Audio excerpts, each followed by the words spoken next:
ಏನು ವಿಚಾರ? ಸರ್ ಅದೇ ಸಚಿವ ಸಂಪುಟ ವಿಸ್ತರಣೆ ಈಗ ಸದ್ಯಕ್ಕೆ ಪಕ್ಷದ ಹೈಕಮಾಂಡ್ ವರಿಷ್ಠರು ಏನೀಗ ನೀಟ್ ಸಂಬಂಧಪಟ್ಟಂತೆ ದೊಡ್ಡ ಮಟ್ಟದಲ್ಲಿ ಪ್ರತಿಭಟನೆ ಆಯಿತು ದಿಲ್ಲಿಯಲ್ಲಿ.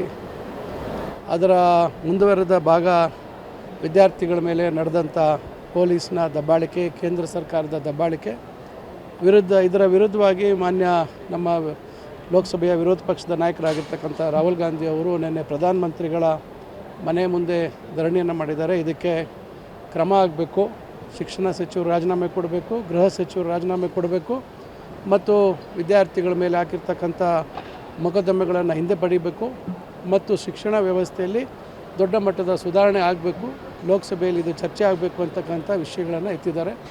ಅದರಿಂದ ಅದು ಪ್ರತಿಭಟನೆ ಭಾಳ ತಡವಾಗಾಯಿತು ಮತ್ತು ಅದನ್ನು ತಾರ್ಕಿಕ ಹಂತಕ್ಕೆ ತಗೊಂಡು ಹೋಗಬೇಕು ಅಂತಕ್ಕಂಥ ದೃಷ್ಟಿಯಲ್ಲಿ ಸಚಿವ ಸಂಪುಟದ ಬಗ್ಗೆ ಚರ್ಚೆ ಮಾಡುವಂಥದ್ದಕ್ಕೆ ಈಗ ಕಾಲಾವಕಾಶ ಇಲ್ಲ, ಮುಂದೆ ಮಾಡೋಣ ಅಂತಕ್ಕಂಥ ಸೂಚನೆ ಮೇರೆಗೆ ಇವತ್ತು ಮುಖ್ಯಮಂತ್ರಿಗಳು, ಮಾಜಿ ಮುಖ್ಯಮಂತ್ರಿಗಳೆಲ್ಲರೂ ಇವತ್ತು ವಾಪಸ್ ಬಂದಿದ್ದಾರೆ. ಸರ್, ಇವತ್ತು ಚಿಕ್ಕಬಳ್ಳಾಪುರ ಕ್ಷೇತ್ರಕ್ಕೆ ಪ್ರದೀಪ್ ಎಷ್ಟು ಮಟ್ಟಿಗೆ ನಿಜ? ನೋಡಿ, ನನಗೆ ಯಾವುದೂ ಮಾಹಿತಿ ಇಲ್ಲ.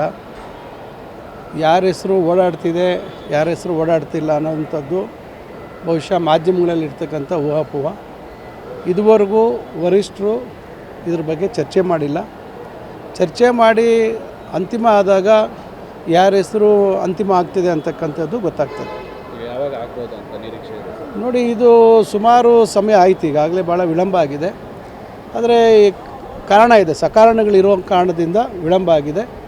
ಖಂಡಿತ ಆದಷ್ಟು ಬೇಗ ವರಿಷ್ಠರು ಮಾಡ್ತಾರೆ ಅಂತಕ್ಕಂಥ ವಿಶ್ವಾಸ ಇದೆ.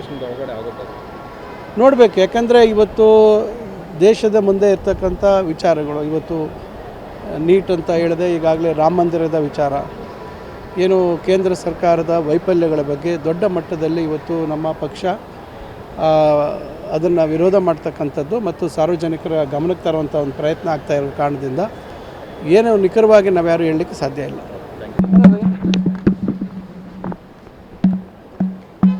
ಏನು ವಿಚಾರ?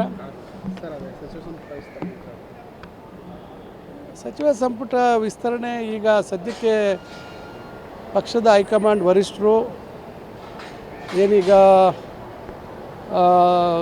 ನೀಟ್ ಸಂಬಂಧಪಟ್ಟಂತೆ ದೊಡ್ಡ ಮಟ್ಟದಲ್ಲಿ ಪ್ರತಿಭಟನೆ ಆಯಿತು ದಿಲ್ಲಿಯಲ್ಲಿ. ಅದರ ಮುಂದುವರೆದ ಭಾಗ ವಿದ್ಯಾರ್ಥಿಗಳ ಮೇಲೆ ನಡೆದಂಥ ಪೊಲೀಸ್ನ ದಬ್ಬಾಳಿಕೆ, ಕೇಂದ್ರ ಸರ್ಕಾರದ ದಬ್ಬಾಳಿಕೆ ಇದರ ವಿರುದ್ಧವಾಗಿ ಮಾನ್ಯ ನಮ್ಮ ಲೋಕಸಭೆಯ ವಿರೋಧ ಪಕ್ಷದ ನಾಯಕರಾಗಿರ್ತಕ್ಕಂಥ ರಾಹುಲ್ ಗಾಂಧಿ ಅವರು ನಿನ್ನೆ ಪ್ರಧಾನಮಂತ್ರಿಗಳ ಮನೆ ಮುಂದೆ ಧರಣಿಯನ್ನು ಮಾಡಿದ್ದಾರೆ.